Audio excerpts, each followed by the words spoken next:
Future's now, old man.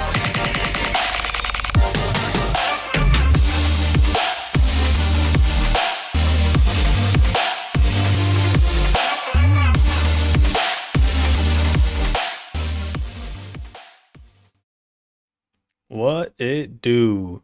Jose and J Mac here with you for the week 11 debrief. Let's get into it, Jose. How you doing tonight, man?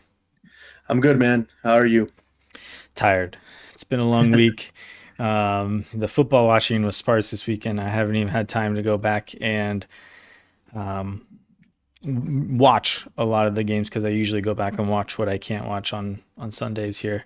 But I'm still mostly caught up with the headlines here. So let's get into those because we only got half an hour to talk about it.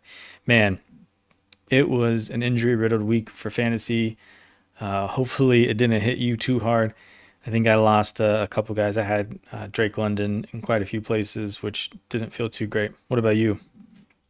Yeah, mostly Jacobs was probably the biggest hit. Jaylen Warren there too. I mean, we're not so sure how big of an injury Warren's injury was, but Jacobs, it definitely seems like he might miss a game or two. Thankfully, in most of the leagues that I have him, I'm kind of more looking towards the playoffs and hoping he can just get healthy, get right for those pivotal week 14, 15, 16, 17, Yeah. run up. But yeah, man. I mean, it looks like everybody in Atlanta and the ATL there went down. How do you, besides obviously the Penix going down and London going down, now Cousins is going to be probably looks like the starter for the rest of the season. How do you feel about Bijan, the only healthy piece left? Like, what are you kind of expecting from him going forward? I don't know. I want to, like say that they're probably going to lean on him and let him do his thing, but I guess I'm just worried about the offensive um, environment in general over there. Like, I don't think Kirk has looked too good, so it's going to be hard to trust that. But I mean, he's a veteran at the very least. Maybe with a week of game planning and tuning the offense to him, things can maybe look a little bit better. It's really we're looking at Pitts and what Darnell Mooney now is really outside of Bijan and Algier. Yeah, any interest in those guys? I mean, Pitts, we know how we feel about him on this podcast, or at least I do. But any interest in Mooney going forward? Maybe, as a dart throw or as an ad here going into the following weeks, or not really? Yeah, I mean, I think he's a stash in redraft leagues at the very least, but he's been battling injury all year and hasn't looked too great even in his limited time back as it is. So like it's not I'm not excited about either one of those guys. I think Pitts is also a fine stash. I think you can probably get him off waivers. If you have him in Dynasty and you're desperate, plug him in. Or if if he does hit and he does see like a volume spike, then I think that's fine too. But again, I'm not optimistic about any offensive piece really in that offense right now. Yeah, I think I completely agree with you. I mean, Pitts has been all right. I mean, maybe with Kirk Cousins being able to read the field and scan and being more like a dump off type of person with his veteranness, maybe you do see a bit of a spike there. But yeah, it's a big blow to the whole entire offense, I think. Yeah. Um, and one of the guys that I mentioned, we could kind of maybe talk them together. Rodgers and Warren, the Steelers. It looked like Warren kind of said himself he could have gone back into the game. Obviously players always overestimate their own ability or like ability to be healthy, but and then Rodgers with a fracture, a slight sprain. It looks like he avoided um, surgery. They were saying today, so that's actually good news. How are you kind of seeing that situation there in Pittsburgh? Yeah, it's interesting. Kenneth Gainwell looked really good in relief for Jaylen Warren, so I think he's an interesting ad or I don't know cheap buy if you think Jaylen Warren could miss more time. It doesn't sound like he will, but I mean Kenneth Gainwell has been quite a decent insurance back for this season. At least you've gotten you've never really known when to plug him in, but in the relief when he was there, he's looked really good. Also, side note, did you see that Darnell Washington run, or not run, but the catch and run that he made? Yeah, when he kind of just like bulldozed, like I mean, it's just wild anytime that guy catches the ball. It doesn't really make sense, like physically wise, like what is he, how is he able to do the things he does? It really is wild, man. That guy is huge. Yeah, man. I was like, he just like he like slapped that guy to the ground. It wasn't even like a stiff arm. He like slapped him and then continued to bulldoze two other guys, and I was amused by that. I don't know how you felt about it. No, 100%. Um, And then I guess moving on, right? You have Marvin Harrison Jr., who missed kind of suddenly last week with the appendicitis, has his appendix removed. Normally, that's only a one game. You had Brissett, breaking the record there for most completions in the NFL in a single game, not just for the Cardinals. So that was kind of crazy. I think it was like 47 completions. So I think Marvin Harrison is a pretty interesting player coming back from that injury. I mean, he was doing pretty well with Brissett. How do you feel about him, returning now from injury? Yeah, I don't know. Like it's super interesting. I mean, one, it's against the 49ers, whose defense is just super banged up. So it was no surprise that he could throw and complete that many passes like against us. I guess it was interesting to see Michael Wilson, come out for what was that, like was it 180 yards? Is that feels way too high as I say it, but I think it was something ridiculous like that, wasn't it? Yeah, I want to say it was 185 yards with 15 catches.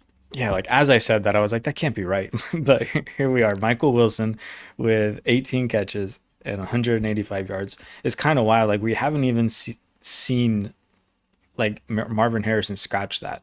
So it's just weird. Like I just don't understand why we haven't seen it happen with Marvin Harrison Jr. yet. It's just like when we see it, it's very suppressed, and it's usually on low yardage, low targets, and just a touchdown is usually when we see it, and it's like 17 points. Nothing like 30 points that we got from you know um, his teammate Michael blanking. I'm blanking on his name. Sorry guys. I'm exhausted. Just bear with me through this one. But yeah, I don't know, man. Like I guess he's coming back, and I think I'd rather just have him sit out and be able to plug in the relief guy. But I don't know. How do you feel about it? Yeah, I mean, you hope that you could see something like that from Marvin Harrison. I think they're playing the Jaguars next. On the side note there too, like McBride had an awesome game. I think I saw some stat where Ferguson, who's the second tight end in like receptions, is closer to like the tight end, 20 or something in terms of reception than he is to McBride. McBride's on some crazy historic, like I think over 120 catches, over 1,100 yards, and 12 touchdowns, which is something we've seen change now with Brissett. Is the touchdowns have actually finally started. So McBride is just a league winner in all sense and purposes Hmm. there. And then moving on, I think we had one more other injury, which is a little bit interesting because Kimani Vidal got hurt, but now they're going into a bye week. I mean, the Chargers are completely getting decimated, injuries Yeah. all over. Herbert was hurt, and then he got pulled because the game was so out of hand. They got completely shellacked. And then Hampton, there was a week 12, maybe after week 12. So who knows? But speculatively, would you be adding, a different Chargers running back there in case somebody, in case Vidal and Hampton are both gone, or are you kind of just out on them if it's not, Hampton or Vidal? I mean, we've seen if a dog can't go and Hampton can't go, it would be their running back five, I think. Or yeah, because it was, Najee, Hampton, Vidal. I can't even remember the RB4 who was Haskins. Was it Hassan Haskins? Yeah, I think Wi- so. Back there, and so I want to say they brought someone on like like Naheem Hines, I think is is on the team. I want to say so. Like, is if that's who we're plugging in? No, especially with like all that. Didn't they lose their right tackle again too? Yeah, I think they've lost like about three offensive starting linemen, which was Yeah, kind of what so something we talked about a little while ago with like the Chargers going down, the rest of season in terms of Ladd and Allen and QJ. I mean, QJ I think had another full goose. So mm, I mean, he's probably a player. Just tangentially to mention, if you have him, I'm probably okay. Just taking the zeros. I mean, taking the 15 to 20 point game that might happen here and there and avoiding the zeros. I mean, I think he's gotten to that point where you have to have a better option than a guy that's either 20 or 0 points. Like the mm. volatility seems, I don't know, man. It seems so much that it's just like, is it worth it? Like to take that zero over, missing out on 12 points when you It's start just somebody. it's the Chargers offense in general. This would be a great like off-season study, I feel like, because it kind of deserves a full segment at the very least, if not a full episode of just trying to figure out who's getting the ball in that offense because you haven't been able to profit on it. There's someone usually going off, but knowing who that's going to be has been an enigma. Yeah, I mean they seem like pretty much best ball only assets at this Yeah, point between the three of them, um, and then Gatson kind of is starting to. I mean he's getting some he looks cooled still, and off. Yeah, tight end, yeah, like tight end is hard, right, to gauge. He might still be relevant, but you're just spinning the wheel at that point. I think some other news around the league, right? You had Fields getting rebenched, benched, unbenched, again, and now he's benched and benched unbenched. again. Looks like we're gonna get Tyrod Taylor out there without Garrett Wilson. I don't know. Brees Hall is kind of feels like he's in the Bijan situation, but maybe even worse, where he's kind of the only guy there. But is there any pass catchers that you're interested? I can't remember. There was a guy who had quite a bit of targets Yeah, with the rookie, Field. right? Anais. No, no, no, it wasn't Anais Smith. It was the guy that they just acquired from Adonai Mitchell. Indianapolis. Yeah, Adonai Mitchell. There you go. Yeah. I don't know. I mean, he's at least shown some kind of promise before he dropped the ball before running through the touchdown. But I mean, it looked good. The play looked good. So he can kind of erase that bonehead move, I think. And I don't know. I'm interested, but I'm not like going crazy after him. Like redraft is kind of an afterthought unless it's a really deep league. And I'm not looking to acquire him in Dynasty at any time. Do you think Brees sees maybe a slight bump, even though he's going to be the only one there? I mean, in terms of touchdown upside, it doesn't seem like there's going to be much. But now, I mean, I think Fields has run the ball somewhere between like 6 to 10 times. In this last game, he had 11 carries for 67 yards. So do you think there's maybe a little bit of room for Brees to see a few more of those opportunities, or are they just going to be so kind of like regular or like what is the word I'm looking for? Like unproductive touches that you don't Anemic. really, anemic. There you go. Sure. Like touches that they're not really gonna make that much of a difference in how you view Brees for the rest of the season. Yeah, I'm not bullish on Brees. I guess one thing I would like to look at though is how Tyrod Taylor targets his running backs and if there's any kind of correlation there. I mean, we saw it happen this last week where he had quite a few targets and got some bell cow usage. It's just the offense is so bad that it doesn't matter.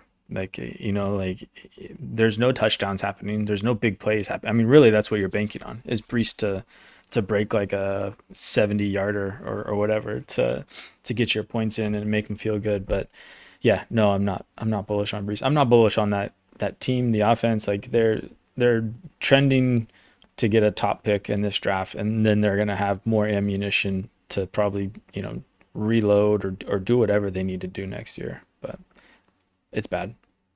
Yeah, and then here's a little funny tidbit came out. JJ McCarthy 9 or 9.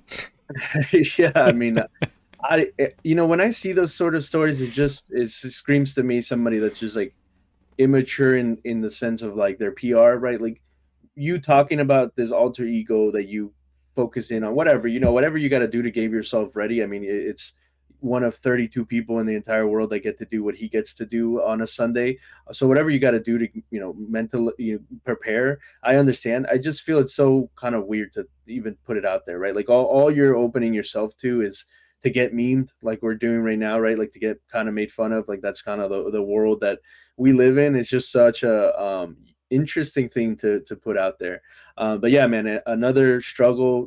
You had Justin Jefferson visibly upset, which is for a star wide receiver. He's kind of one of those guys that tends to really never show that emotion. He's had Nick Mullins throwing him the ball for JJ McCarthy, Carson Wentz, but he was visibly upset. He's almost slamming his helmet and then aggressively putting his helmet down once he reached the bench. I think today he talked about that winning and turning the things around is starts with him. He has to be the leader, which is him showing some accountability. You don't see that from AJ Brown and some of these other star wide receivers, but you can tell that he's kind of fed up with running a great route, being wide open, and the ball is just nowhere near where he can even make a play on it, which is hard to do, to put it out of Jefferson's catch radius. So it's not too much actionable advice, but just how are you feeling about McCarthy and the Vikings offense kind of rest of season here?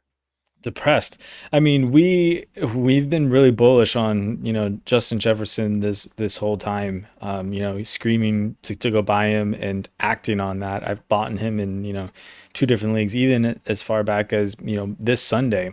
I sent an early first, a late first, and an early second to go get him in a league that I'm competing in, and I needed a wide receiver help. So I was like, hey, like that feels cheap for Jetta's two firsts and a second. And this is in a 10-team league on top of that. So, getting those studs is hard to come by. But it's just like, dude, like, I mean, I don't know that he's put up like a 20-point game all season. And if he did, it wasn't with JJ McCarthy. And yeah, man. And like the whole JJ McCarthy thing, like, it's fun. Like if he was good, like this wouldn't be a meme. Like this would be like, or maybe it would be a meme, but it would be a cool meme. It wouldn't be like we're laughing at him, we'd be all like, cosplaying NEIN and being him for Halloween, putting the face black. I don't know, man. Like, but as of right now, it's not that.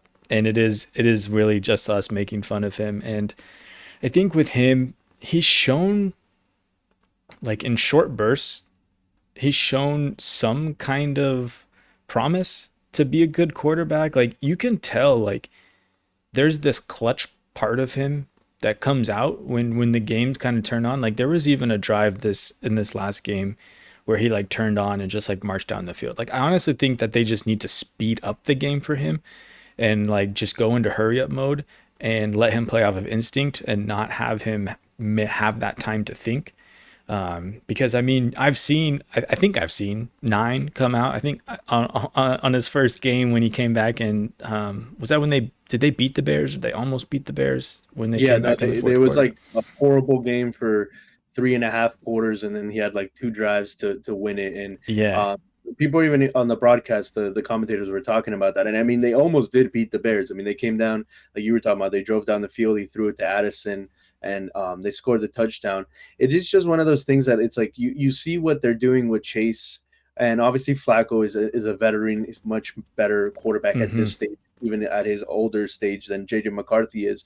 But you see what they're doing with Chase, and it's just hard to fathom. Like, is there not like a play like KOC supposed to be kind of Yeah, this brilliant offensive mind? Like, is there no plays? Like, yeah, Jefferson not against Chicago in week 10, he had 12 targets, but really he's only had not that many double-digit targets with JJ McCarthy. It's like, is it really that hard to get the ball in JJ's hand like 4 yards from the line of scrimmage and kind of let him go do something? He's not as fast as Chase, but he's still electric and can make guys miss and do things that nobody else can. It's just, I don't know. It's weird, maybe from a layman's like just armchair Sunday morning, whatever, Monday morning quarterback type of thing. But it just seems like you see other teams do it. Why can't they do it with Jefferson? And I think it would help NEIN or JJ McCarthy's confidence, right? Like get him rolling with Jefferson. Like they don't seem to have any chemistry really at all when you watch them out there. yeah, no, for sure. It's kind of baffling, and I remember thinking that too. Like a lot of Justin Jefferson's targets, they're hard throws. Like he's being targeted downfield. Like JJ McCarthy is just throwing the ball up because I'm sure he's being told like just get me the ball. I'll come down with it. But the problem is the ball is not getting to him. So, but they're also like outside the hash marks, like down the line, like really hard stuff. It's not like crossers over the middle, like reading the middle of the field and getting the ball in his hands and giving him space to run. And I was even thinking that too when JJ McCarthy was struggling this week. And I was like, they're not giving him anything close. There's nothing low A dot. And then eventually you started to see it. They got Hawkinson involved, low A dot. They were getting Addison was getting he was getting the crossers, which is really weird, just kind of like low inside. I don't know, man. They need to scheme the ball into Justin Jefferson's hands and make it easy on just JJ McCarthy to get the ball to him and hopefully get him in space and running. But yeah, man, honestly, like it's probably a lost season for them. This kind of makes me want to buy into JJ McCarthy because he's still a rookie, right? I mean, this is his first season. He's struggling. He still only played like 4 games, maybe like five games. Like I really do have faith that it'll come together because we've seen flashes of it. And it's really going to depend on the price, on how low it goes. But it feels like people are probably going to be out on him going into next year, and he's probably going to be a low end QB2 at best. And at that point, like I'd probably be willing to kind of pull the trigger on that. Yeah, it's definitely, I think, that'd be a very interesting offseason kind of conversation to see how do we think, his career is going. And yeah, man, I would kind of run into short on time here. So there's a couple running backs I wanted to mention, maybe just get your thoughts. Sean Tucker, I mean, I think when Bucky comes back, the gravy train probably ends, but he's been, anytime that he's gotten the workload in his like 2 full games kind of as the guy, he's exploded and been really good for fantasy. And then Chris Rodriguez, it seems like, the bill has died on the Senate floor. And it's not fruition here. Chris Rodriguez, he's a guy I was adding in a lot of leagues, including deep dynasty leagues. He was a guy I was kind of scraping the back end of my roster and adding when I could. This week he got, I think, 30 touches, pretty much doubling. I mean, it's still 3-headed monster. Jeremy McNichols and Ja'Cory Crossgate Merritt are still getting 17 and 18 touches respectively, but Rodriguez seemed to be the leader. I think if Daniels comes back, that offense is a lot better. And if Rodriguez kind of makes himself the guy there, I think he could be a pretty interesting player. How do you kind of feel about both of those guys? Yeah, the Bill one caught me by surprise, man. I'm over here. Did you ever watch the Schoolhouse Rock? Oh yeah, of course. I'm Yeah, just I mean a Bill. exactly. Yeah, I mean the Commanders themselves memed it, I think, before the Did they? season or during the preseason. Yeah, they came out with a video where it was the Schoolhouse Rock thing about the bill. And I mean, they really, they lean into the hype, and then it just, I don't know, it doesn't seem like Quinn or whoever the OC over there feels the same. And I mean, he hasn't shown it either. I mean, they No, he gave him hasn't. plenty of chances. And I mean, I think this is one of those things that you see, like, this is why he was a 5th, 6th round pick, or I don't even know if he was a UDF. I can't remember. But yeah, I mean, you kind of see it. He doesn't have the talent, at least right now, from what we're seeing. So, any Yeah. interest in those guys? Sean Tucker, man. I really like Sean Tucker's talent. It's kind of strange, like, and not just this season. Like going back to last season when he had that blow up game of like, I'm pretty sure it was 3 touchdowns, and it was like he went off for 32 points or something like that. It's just strange. Like every time we see this guy get volume, he's really good. And why aren't they just leaning into that? Like it makes no sense to me why they would just keep going back. I mean, and honestly, like I don't want to say this because we just bought Bucky Irving, but like, why would they go back to Bucky Irving? Like Sean Tucker has looked really good. And at the very least, like is proved to at least be in a tandem with Bucky Irving. Like I'm like low key worried about that because if Bucky Irving has proved that he can't stay healthy and Sean Tucker has proved that he can be good, and Rashad White is just He's whiting he's whiting really himself dead on out. us in the floor. Yeah, exactly. Yeah, whiting himself out is a good one. Um, he's it makes sense to kind of see a tandem of Sean Tucker and Bucky Irving going forward. So I'm not trying to speak that into existence, but I'm legit worried that that could be a thing for Bucky Irving here. Um, and then yeah, man, Chris Rodriguez is it's gross, it's dirty, but I mean he gets it done. I think he's a fine pickup for 10 plus points on a floor. Spikes to 18 if he can get you a touchdown or so. Yeah, poor Bill.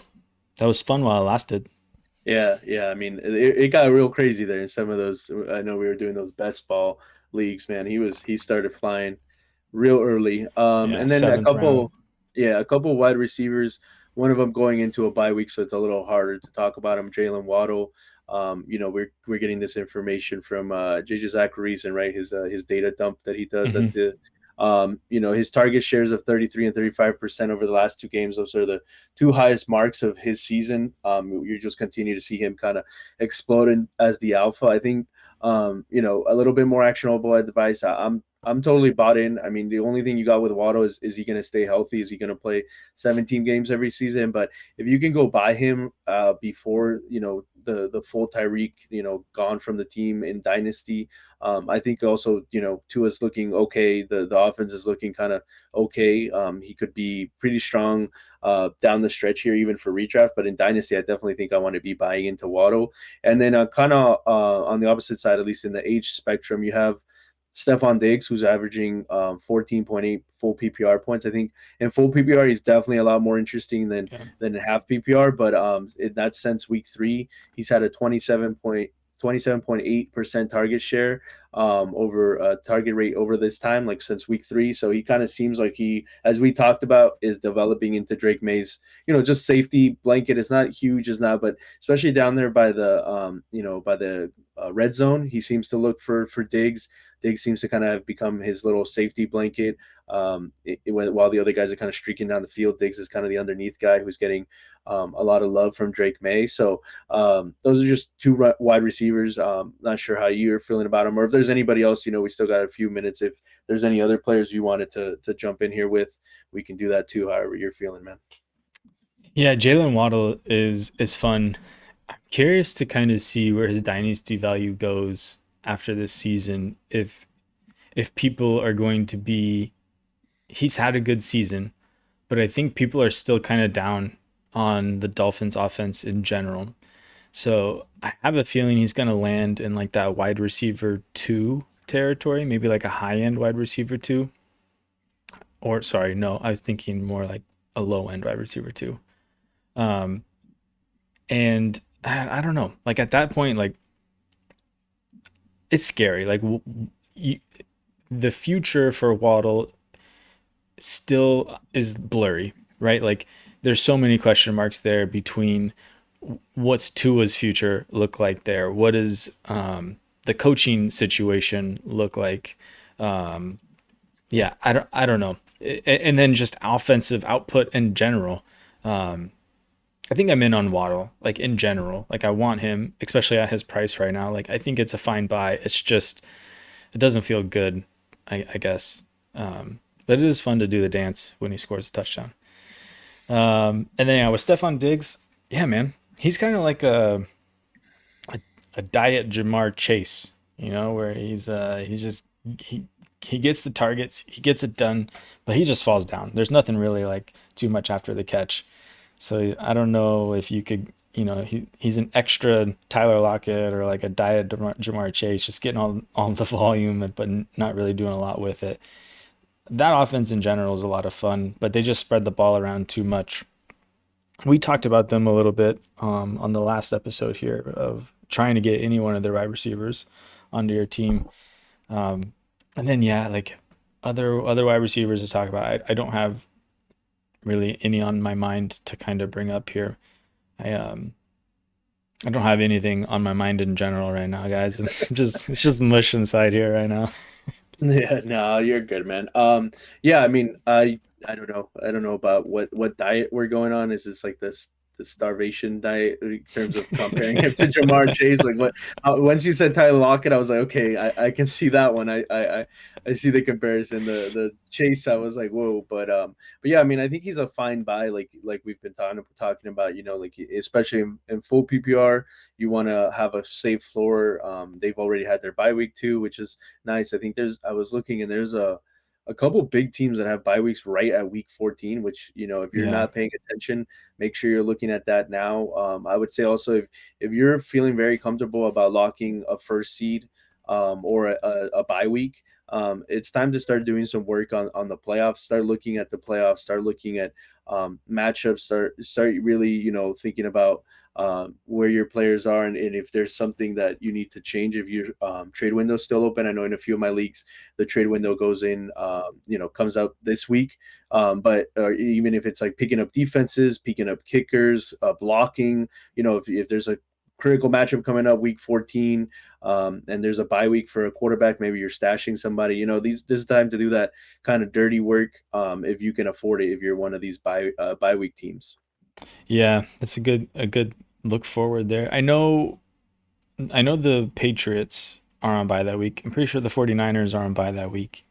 I don't remember who the other ones are, but I'm pretty sure the Patriots had their bye week already, right? oh, did they? Oh no, they don't. No, you're right. They are on bye week 14. So that's one of the teams. And then I think there was another pretty big one that had a bye week in 14. But yeah, either way, that's going to be right before the playoffs, obviously.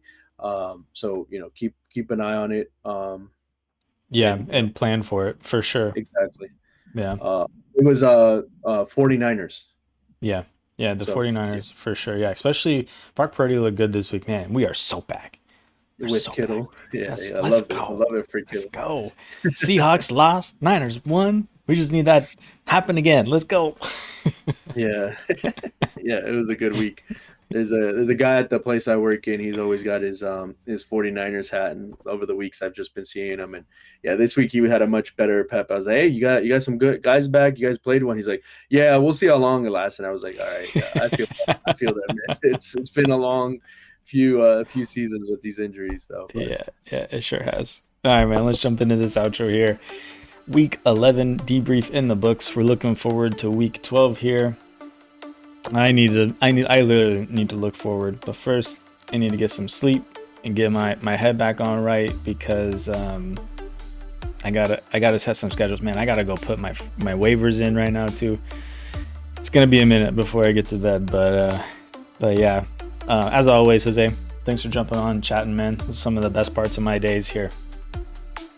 Yeah, man, as always, it's a pleasure. Yeah, look forward with a future first mindset. Keep that on your mind. As always, guys, thank you for rocking with us. We appreciate all of you guys that are out there that watch, and like, subscribe, comment, Apple podcasts, Spotify, all the places, all the things.